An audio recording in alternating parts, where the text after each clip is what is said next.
Welcome. It's your man Gotta Dots back with another episode of the Freestyle Friday show, where I kind of try to branch social issues with the world of sports and kind of take that conversation outside the lines. Thank you all for as always. Come in, hit the like button, like, share, subscribe, all that good stuff. Let me kind of get into my material, and then I'm gonna get my behind up out of here. I don't like to hold you hostage to the messages that I have to say. Let's kind of get into it. I'm kind of give you the background. We kind of set up tonight's show. In retrospect, I was doing some research for a show I was going to do in the other space. I'm really into the politics and that kind of stuff, and I was coming across certain kind of stories, and it was kind of putting them away, tucking them away. And I came across a story, and it kind of broke a couple of weeks ago. The Department of Education, U.S. Department of Agriculture, released a report in which they described that $13 billion over the past 30 years had been kept away from traditional HBCU colleges. And I'm reading this. Okay, so this ties into the politics and some. I'm always thinking anytime this information like this comes out, which, those of us who have attended college understand that, the HBCUs have been severely underfunded for decades, and them putting out this report and, in subsequent follow-up memos saying, it's something we're going to address, it's something that we're going to try to correct. I know that's used as a political tool when that kind of stuff is put out, but it got me to thinking. It got me to thinking. And when we're talking about tonight's episode of Freestyle Friday, when we're talking about money in sports, the landscape has changed over the past decade. And I really can contribute this. Um, I want to say the basketball player, it really kind of started, it really got the ball rolling a couple of decades ago with a former UCLA basketball player, Ed O'Bannon, suing the NCAA for making money off of his name and his likeness. What's going on, Trick? Hey, this is me over here. No 500 over here. But it started with Ed O'Bannon, suing the NCAA over them being able to make money off his name and likeness, and what we're talking about in the form of jersey sales and video games. Those of you that are really into the video games can remember the days of having NCAA basketball and NCAA football games being just as popular as a 2K is or a Madden is now. Yeah. Um, so he sued and successfully, won his lawsuit. And at the time, NCAA was not allowed to forcibly like make extra money off the name and likenesses of players, meaning selling their images, making money off their images. I mean, it was a time college football athletes, primarily college basketball athletes, were used as cover athletes for these games and wasn't getting a dime, wasn't getting a cent. And it was a huge problem. He was the first one to kind of spearhead a charge to, in essence, get players paid. I've always been a proponent, and when we're talking about college athletes, and it'll trust me, it'll all tie into when I came across another story. But it all ties into, I've always been a proponent of college athletes being able to get paid because the university, the argument has always been, we got you, um, a scholarship, so you go out there and play, and whatever we get off of you, we've paid for it in the form of a scholarship. And nothing, trust me, having a scholarship is a fun thing to have. It is a stress reliever not only to the student, but it's also a stress reliever to the family. Especially if you can get a full ride scholarship to any D1 level type universities, it was always a beautiful thing. And that was always the caveat of to why players shouldn't get paid. Hey, we pay them with a scholarship just for their athletic ability. And for so long, I always felt like, hey, those players should be getting, a little something off the top, because those of you who are into the sports world, like I am, know that college sports is big goddamn business. All right, I need to see Mark. Well, Mark, appreciate for dropping in. I know you dropped in early. Yeah, we got to get together, man. I got some ideas to kind of bounce off of you. But we'll do that at another time. Let me kind of drop this here because I like the Freestyle Fridays. I like those to be like open conversations, open dialogues, and we'll kind of get into it as I prepare for the show in the other space. But yeah, I've always felt the college athletes should get paid some form of fact, because college sports is let's not mince words. It is $1 billion a year business when we're talking about the TV deals that these conferences, the athletic organizations are able to have. When we're talking about the TV deals, we're talking about jersey sales, we're talking about ticket sales. Trust me, anybody that has been to a college football game, especially a college football game in the South, know that hey, college football is as big as professional football in the South. When I'm talking about the money that is being made by these universities, hand over fist. I'm one of those few people that have had the pleasure of going to at Alabama.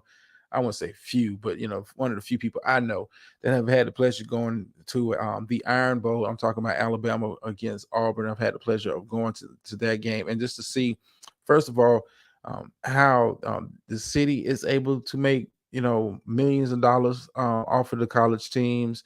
How the university is able to build these grandiose stadiums, multi-million-dollar stadiums, and people fill them every single Saturday. Fill them and fill them and fill them and fill them and fill them. And the university is making money or able to open up multi-million-dollar facilities, able to do a whole lot of stuff. And I'm not going to say based solely on the college athlete, but a lot of that is on the college athlete. But I've always been a proponent of them getting paid. So over the past several years, you've had the NIL. For those who don't know what NIL stands for, it means name, image, and likeness. You had to NIL deals kind of enter into the college football, primarily college football, but college basketball extends there too. That lexicon of guys coming in and getting sort of like endorsement deals. It was certain restrictions on what the athlete's name could be attached to. It was certain restriction what the athlete's likeness could be attached to. But you started to see athletes, and highly touted athletes coming into college, being swayed by the NIL deals that a university was able to offer. Boosters are not having to hide the fact that they got money and they want to spend it to bring in talent, and that's what the NIL does. It allows universities, and it's certain, it's parameters to it. They can't just throw all kind of money at the guy, but it's certain parameters to it. But it allows universities, along with their boosters and alumni, to create revenue. A revenue base for them. Hey, we'll offer you whatever kind of a contract to come here to this university, play for our team. The player still retains the rights to his name, image, and likeness. But hey, on the side, we need you to appear in a commercial for a car dealership or whatever chain of stores I own. I'm part of that NIL deal that you signed to come to this university. And I was like, I'm all on board for that. Hey, if an athlete, no matter what sport it is, if an athlete is able to make money, and what they do generates money for a different entity, they should be able to get and be able to capitalize on their name, their image, their likeness, basically their talent. That's what you're paying for when you offer them scholarship. That's what you're paying for when you offer them these NIL deals. But I came across another story when I was doing research for this one. Um, I was like trying to find a way to tie the fact that the HBCUs $13 billion and try to tie that with the sport. I was like, it's freestyle. I love the politics, but I don't want to beat you across the head with it because I already do that enough in the other space. But I came across another story. It kind of jumped out at me, and it got me to thinking, how far are these colleges, these universities willing to go to secure this prime talent? Well, I came across a story recently in the state of Georgia, and I'm getting ahead of myself. I came across a story in the state of Georgia when I was doing research for this, that now that they're allowing high school athletes to have NIL deals, which I thought was crazy at first. Crazy at first because I'm like thinking like, damn, why would you want NIL in the high schools? And what I was doing my research into it, I'm thinking like, Georgia is breaking some kind of new ground. I didn't know that 30 other states already have policies and procedures already in place in regards to NIL deals with high school athletes. And it was crazy to me at first, because I'm like, why would you bring that into the high school? And those kids don't know nothing about the money. But then I started thinking like, like, well, you know what, if the kids are able to get paid even younger, just think about it, AAU football, AAU basketball, any kind of athletics that these kids are in, a lot of them are year-round activities. That's big business. AAU, especially AAU basketball for me, is what I'm very familiar with. That is big business. That is a lot of money. You talking about millions of dollars between these organizations, these leagues, these shoe companies. AAU basketball is big money. So if a guy, a young man, 15, 16 years old, is able to get paid, young brother, get paid. But then I started thinking about it on the flip side. Is extending the NIL deal to high school athletes a good thing? You start to dip into the realm of possible exploitation of the athlete. And what I mean by exploitation is, I don't want to say my people are not smart, but some of my people are in financial situations to where if they have let's say a young LeBron James as their son. I mean, some of them are maybe in such a bad financial situation sometimes, and we often see it. We often hear the stories, of athletes telling their humble upbringing, and the Shannon Sharps, the Deion Sanders. You've heard them all. You've heard them all from most of them. Most of them come from single parent households and low income areas. So now you're introducing the NIL to them, to introduce them to families like, hey, we can, your child, for his athletic prowess, if he signs a deal with us to promote blah blah blah blah blah, and end up going to XYZ University because that's who we're attached to, is it's almost like they're turning the high school into the new farm system. And I'm afraid, like I said, I'm afraid of it used to exploit not only the kids that are being approached for these deals, but also the families. Some of them may not be educated on what they're signing. I mean, you're talking about it's an NIL deal, but at the end of the day, it's a contract. And with contract, if you're not aware of what's in a contract, you're not aware of the fine print, you're not aware of what's actually the devil's is in the details when we're talking about these kind of NIL deals. But these NIL deals, if a guy transfers to another, in college, if a guy transfers to another university, depending on the level of the athlete, that NIL deal that they sign, may restrict them from transfer. It's a lot of fine print in these details, because trust me, they're not going to give you access to that kind of money. They're not going to give you access to that kind of money without having certain things in place to protect them and their interests. Because at the end of the day, they have an interest on you promoting their stuff. They have an interest on you being tied to that university, which means if I can get the best athletes here and tie them to this university, the TV deals will keep rolling in, the advertisement money that comes in, being associated with college sports. It's a double edge for me. It is what's going on, brother, of a certain age.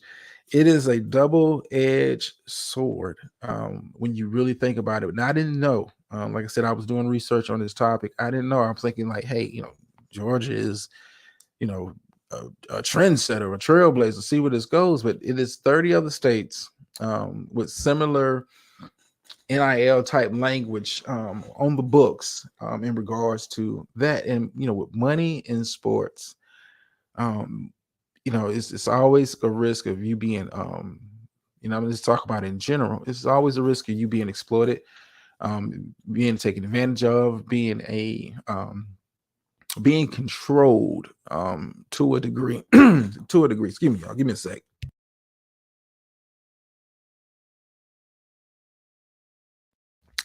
Y'all forgive me. Y'all know I've been running my mouth all week, but like I said, for me, it is a double-edged sword, and I'm afraid.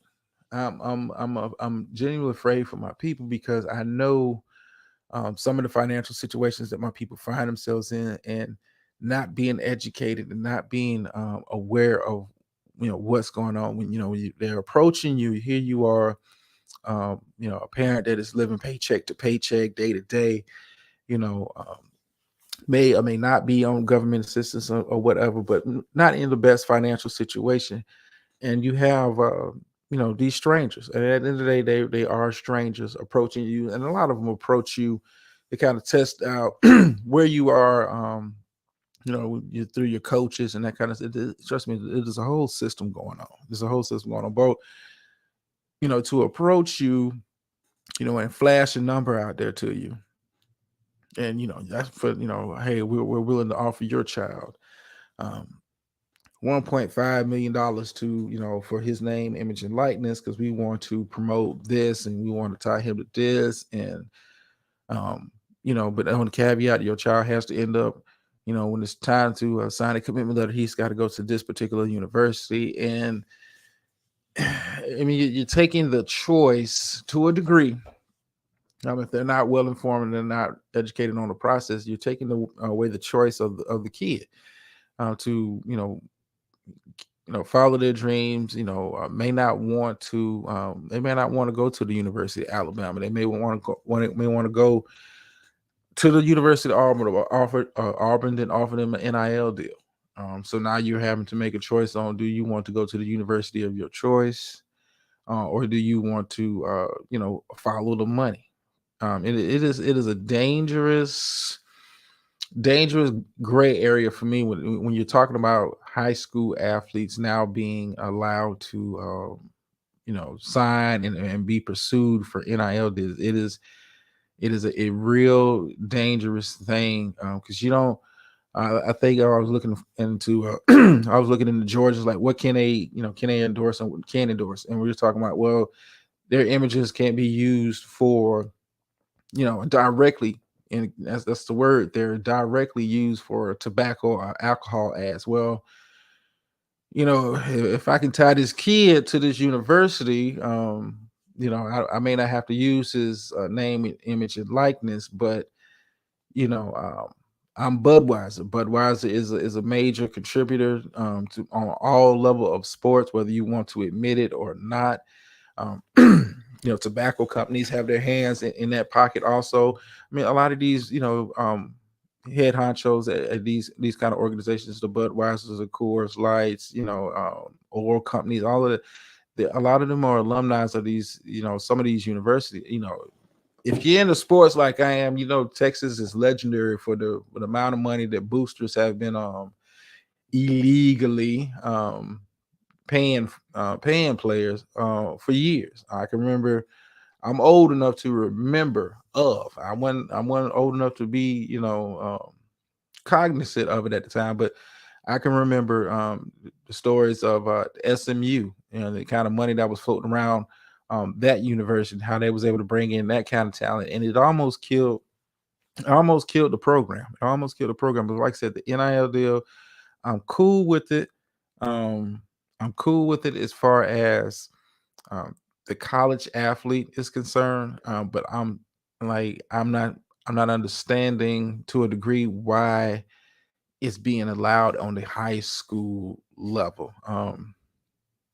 Unless the kid is going to like a private academy, most high schools are run by the state, or run by the city, depending on what city you live in, what part of the country you stay in. It's all government funded. So why would the NIL deal be necessary on that level? That's the question that I would have for those who passed those laws and allow that legislation. Like I said, it's 30 states, man.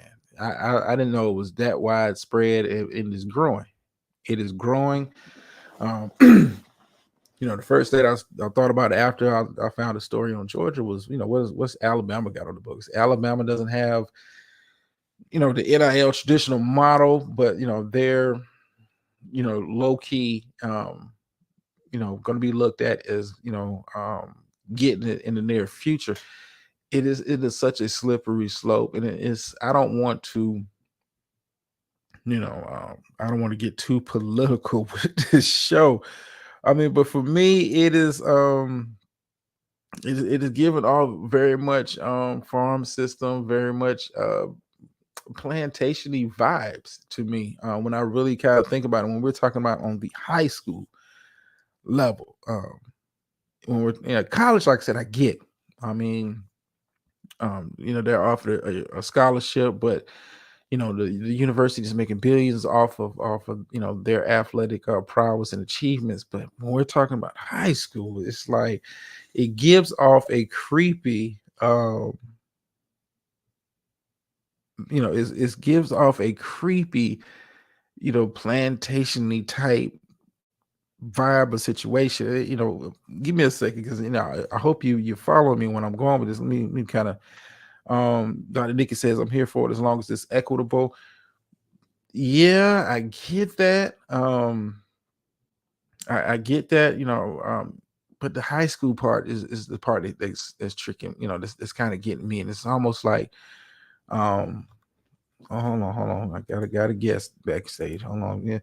Even though I'm over here in this space, I don't do this too often, but let me drop this. Welcome to the show. Hey, hey, listen, I only got like 3% on my phone, but I just wanted to chime in on this just very quickly. Do you think that it may cut down on like the recruiting that these high schools already do, for students to move way out of the district or go to another state to play for a certain program because of its likelihood of being, recruited Yeah, for a college or whatever if they did the NIL deals? I do. Because with the NIL in place, a player is not going to be as motivated to go to one of those kind of like private academies or Catholic schools that you see on the ESPNs, as far as like say high school basketball or football. I can get paid, staying here where I'm at. And that was always the allure of them going to those kind of prep academies, because it increased their exposure, made the likelihood of them getting a better situation as far as scholarship to a particular university, made it better. And it was more visibility. But now with the NIL deals, they're able to go directly to the client now, and not kind of cut out the prep academy middleman. Like, hey, you can stay at St. Louis High School. We don't care, because but we know you're one of the top athletes, so you don't have to transfer and do all of that. So I think that is another part of the equation, but it's giving off plantation vibes to me to a degree when we're talking about high school kids, man. Like, Right, but you know what? I think that somebody can you hear me? yeah, I hear you. Okay, because now I'm down to 2%. So I think that somebody who probably would add to this, so maybe this can be a continued conversation for maybe next Friday, is if Mhm. we could get the speakeasy, since his son is very, very talented. And he told me that his son was scouted to play at the private school where he plays. And we also know that his son plays AAU ball, to see how he feels about it, or if anybody, has approached his son, with this type of deal or what have you. I think that he could definitely add to this conversation. I'll reach out to speak. I will reach out to speak and get his take on it, and his thoughts on it, because I'm not sure how many people are aware. Like, I wasn't. I'm talking about 30 states already had this stuff on the books, and Yeah, more. like I was saying, my homeboy who's a coach at Auburn at Montgomery, he's the head coach there. His name is Mike Cheney. I was talking to him about 2 weeks ago, and I was asking him if he had any players that had NIL deals or what have you, and he was just like, "No, not yet." And he was talking to me about some new recruits that he has as he's rebuilding that program. But he said that I thought I heard him say it was coming soon to high school. Maybe he said it was already in the high schools, but that it would be in all 50 states soon. Yeah, right now it's just in 30. I know when I was doing the research, Georgia just got it on the books, but it was already in like 29 other states. Like this is something that's been kind of going on low key, and people haven't been talking about it. So yeah, I'm gonna reach out to speak, and we can continue this on next Friday's show. Miss Lady, go ahead and charge your phone up. I know, right? I ain't shit. Bye. Yeah, so we're gonna pick this conversation up again. Next week, I'm gonna reach out to the good brother Speakeasy and kind of get his, because he is a parent of a young man that is being recruited into college athletics and that kind of stuff. And I want to kind of get his opinion on that from a parent that is, that could potentially be going through this process. But like for me, like I said, I don't heard about NIL deals loosely and haven't paid much attention to it. I'm the same way, brother. I was aware of it in the college realm, but then when I came across the story for the what Georgia was doing, and then to find out it was 30 other states have this on the books. I'm like, man, for me is weird. Because like for me, it kind of gives off a plantation-y type vibe, and I don't want it to seem like that. But when you're kind of picking and choosing, what I want the best bucks. I mean, and some people still kind of think that way when they look at the athlete. I want the best bucks on my team because I want to be able to win, and with winning comes the deals. With winning comes the endorsements. With winning comes everything else along with it. Trust me, um, uh, Colorado football, money is coming in. Boatloads of money is coming in just for the simple fact that you have Deion Sanders. That when you have winning, when you have personalities like that come to your school, money is coming in. Booster money is coming in. Money is flowing in from people trying to get a piece of the pie. Trust me. There's a reason why these universities, if you're a big football guy, the guys like a Nick Saban making double digit, $1 million, and all they're doing is coaching. They're not required to teach classes. They're not required to do anything other than coach the college football team and making millions of dollars doing that. Millions. I mean, it's more profitable, to coach in college football, get you a USC type job or that kind of. It's more profitable in college, um, because it's it it just is. It's just more profitable in college. That's why they don't. It's a dream for them to jump to the NFL, but then hey, they jump back. I.e., look at Chip Kelly. It is more profitable for them to jump back into college and shop their services and that kind of stuff. But when I like I said, the NIL for high school is it's a story we're going to kind of continue on next week's Freestyle Friday. We'll be doing another Freestyle Friday. I'm gonna reach out to the good brother Speakeasy, have him come through, and we'll have that conversation in regards to that. But like it is, this is something to ponder, man. Something to ponder. When does it stop? If you're gonna, if you follow sports, you know that they're already doing rankings for the best fifth grader or the best sixth grader. Like when does it stop?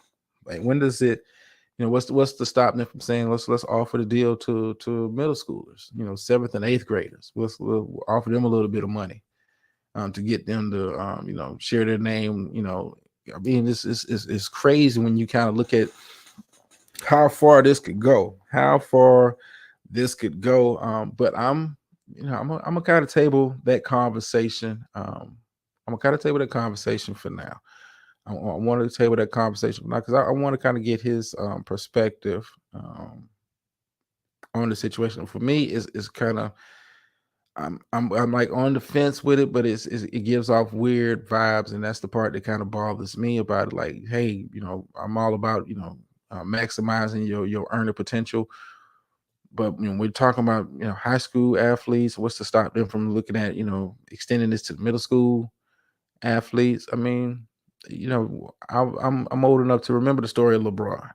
How they followed him from the time he was in the sixth grade. He was on in the Sports Illustrated.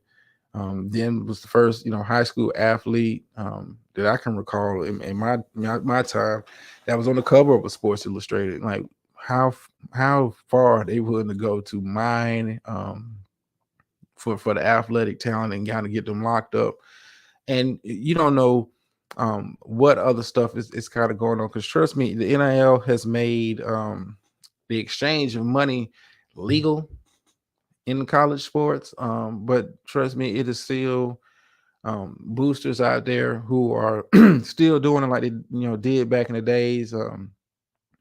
Hey, I understand we can't give you some, but I think mama needs a new car. Daddy needs a new truck. Let us take care of that for you. You come to our school. You won't have that kind of problem. We'll mama may not want to stay in that apartment no more. I know somebody in real estate that can get your mama into a house. It's that system is still in place. It's just not talked about anymore, because they're able to kind of operate a little bit more freely, a little bit more openly when we're talking about the NIL deal. And if you're a parent that is in position,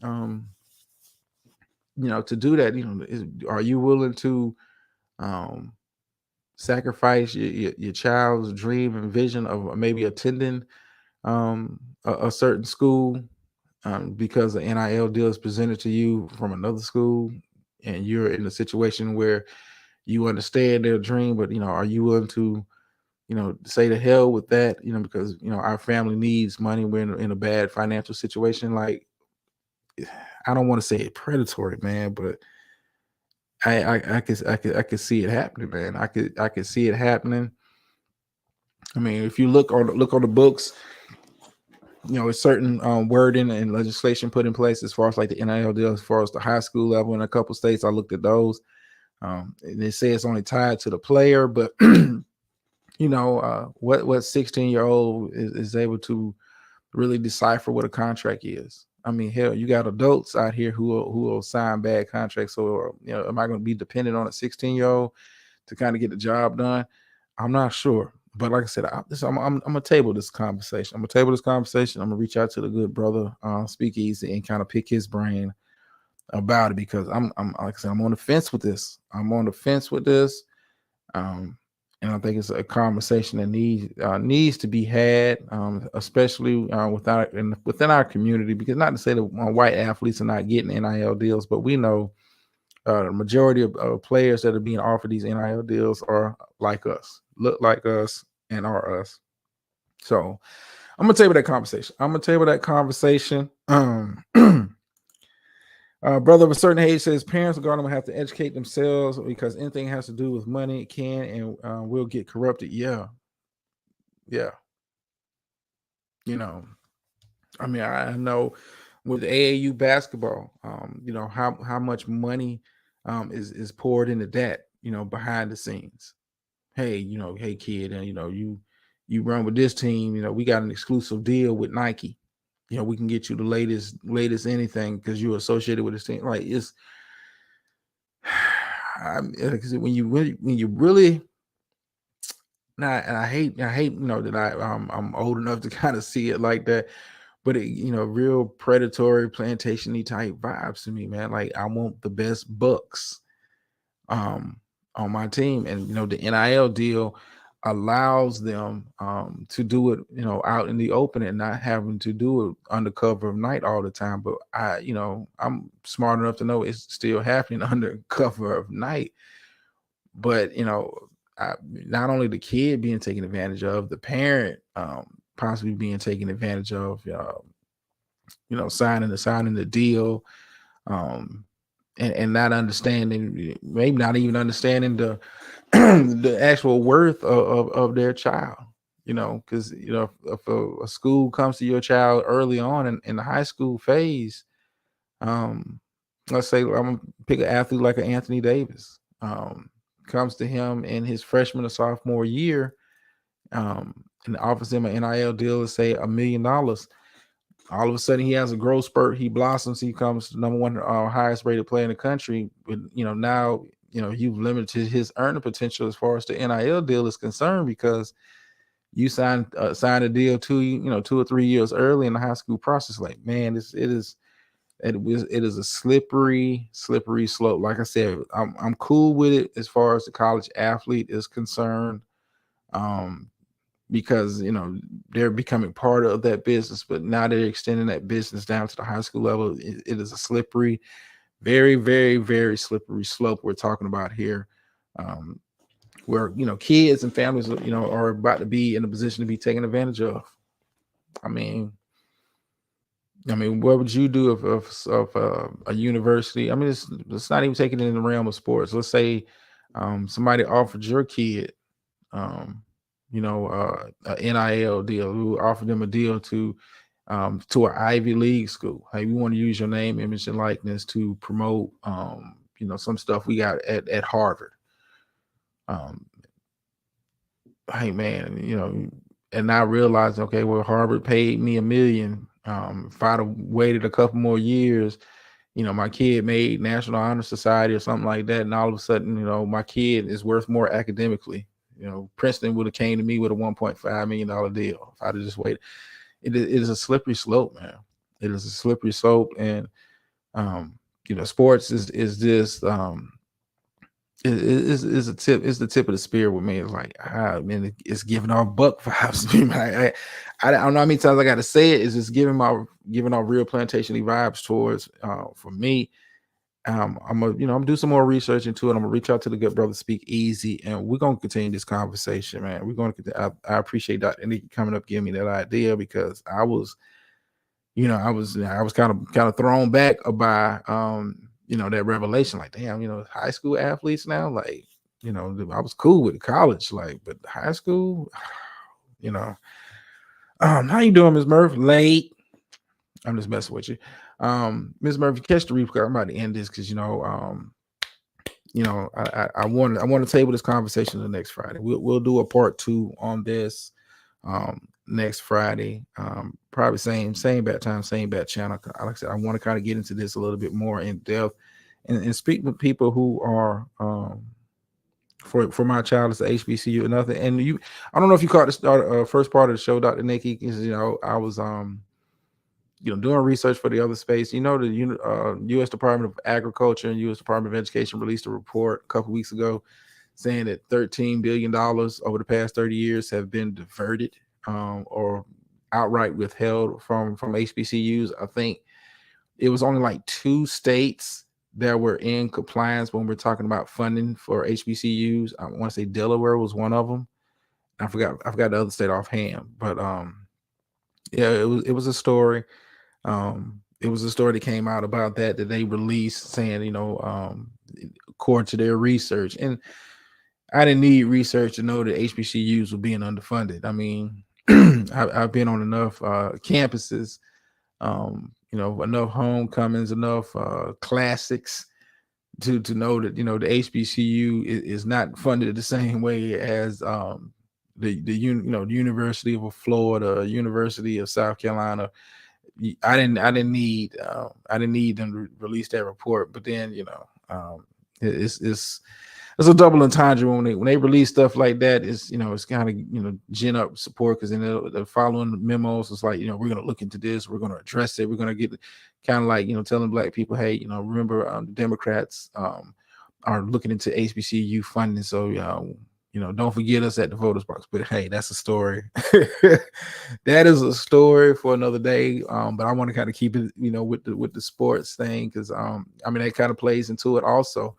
One of the reasons why HBCUs traditionally haven't been able to compete with the larger universities is when a kid comes and does a tour. I'm just gonna pick a random, like Fort Valley State. When they come do a tour of their facilities, it's not the same as doing a tour of a University of Georgia.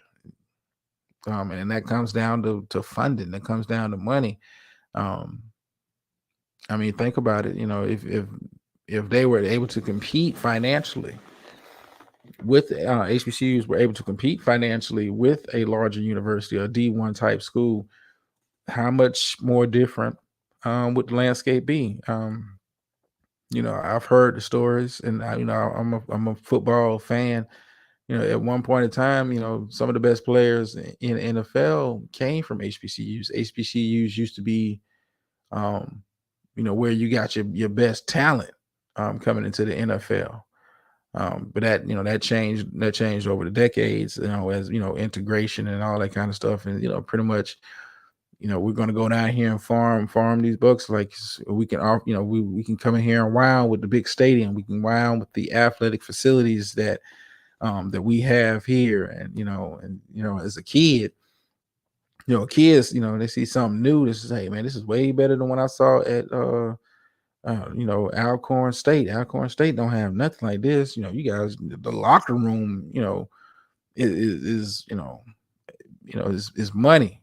But I'm not surprised by that report. But like I said, that's a story. Flip side, that's why Title 3 money is given to is specified what we don't get. Yeah. Yeah, that is I might save that discussion for a show in the other space. Because I looked at I look at when they do stuff like that, when they have stuff information come out that is directly specifically for us, I always look at the hidden meaning behind it, like what's behind this message, like what do you want? One of them type numbers, like what do you want? Because it's always something behind it. It's always some kind of expectation behind it. But that's for the other space. I may say that for a future kickback episode. And we'll have that discussion over there. But yeah, I'm gonna table tonight's discussion. I appreciate everybody for coming out, listening to little old me talk. It is always a pleasure to get up here, and I'm glad y'all come through. However y'all come through. Um, Housekeeping, of course, we'll be back Tuesday. Be back Wednesday in the other space with another kickback episode. I enjoyed the last one. If you missed it, go check it out. Very dope conversation between grown men without having to get rowdy and cuss at each other and all that kind of stuff. So that was a healthy conversation over there. And we'll be back Thursday with Tuesday and Thursday with the NFL news and wrap up. And then we'll be back again next Friday. I want to continue this conversation. I'm gonna reach out to the good brother Speak Easy. And we'll have that conversation as far as like the HBCU conversation, not Nikki. I'm gonna save that for a future show. I mean, because it's so much I can kind of get into, and I like I said, I enjoy these these different type conversations, different type shows. Kind of keeps the juice. Pause. Kind of keeps stuff going for me. Got a brother afraid over here. Kind of keep stuff going for me. But yeah, like I said, we're gonna table tonight's conversation. Thank you all for coming out. Like, share, subscribe, thumbs up, thumbs down. Is always appreciated. And y'all know the phrase that pays over here. Sometimes you win, sometimes you lose, but every time you learn. And I'm out.